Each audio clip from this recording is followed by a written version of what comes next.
उल्हासनगर, अंबरनाथ, बदलापुरात जोरदार पाऊस, मोठ्या विश्रांतीनंतर पावसाचं आगमन, नागरिकांना दिलासा।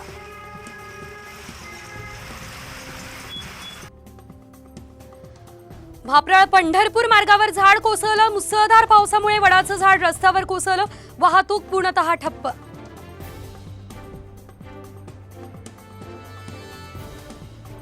महाबळेश्वरच्या केळघर घाटात दरड कोसळली, केळघर घाट वाहतुकीसाठी धोकादायक, दरड कोसळल्यानं वाहतूक काहीशी विस्कळीत।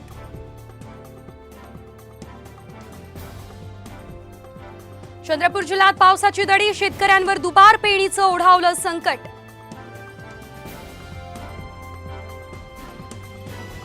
दुष्काळी भागात शेतीसाठी पाणी न दिल्यास सरकार विरोधात आंदोलन करू, सांगोल्यात पाणी परिषदेचा सरकारला इशारा। नाशकातील कश्यपी धरणावर पाण्यासाठी स्थानिकांचं आंदोलन, गंगापूर धरणात सोडलेलं पाणी बंद करण्याची मागणी।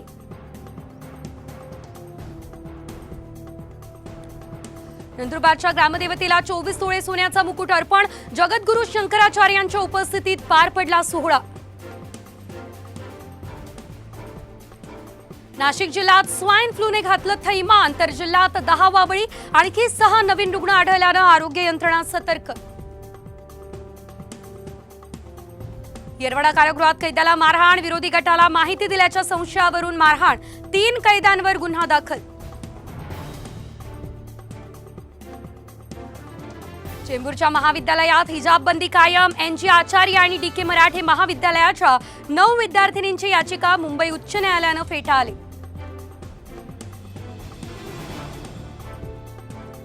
देशात फक्त संविधानाची दादागिरी चालेल, मुस्लिमांची संख्या वाढल्यानं त्यांची मागणीही वाढते, हिजाब बंदीबाबत मंगलप्रभात लोढा यांची प्रतिक्रिया। महालक्ष्मी रेसकोर्सची 120 एकर जागा अखेर मुंबई महानगरपालिकेकडे, पालिकेच्या ताब्यात द्यायला राज्य सरकारनं दिली मंजुरी। राजश्री छत्रपती शाहू महाराज यांची आज 150वी जयंती, कोल्हापूर जिल्ह्यात विविध कार्यक्रमांचं आयोजन, शहरातील प्रमुख मार्गावरून निघाली भव्य रॅली।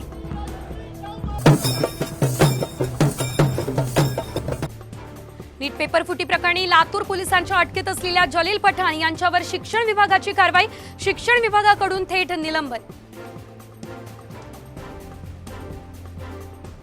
56,000 कोटींचा समृद्धी महामार्ग निकृष्ट दर्जाचा, महामार्गावरील सिमेंट उखडलं, कामात 30% भ्रष्टाचार झाल्याचा सुबोध सावजे यांचा आरोप।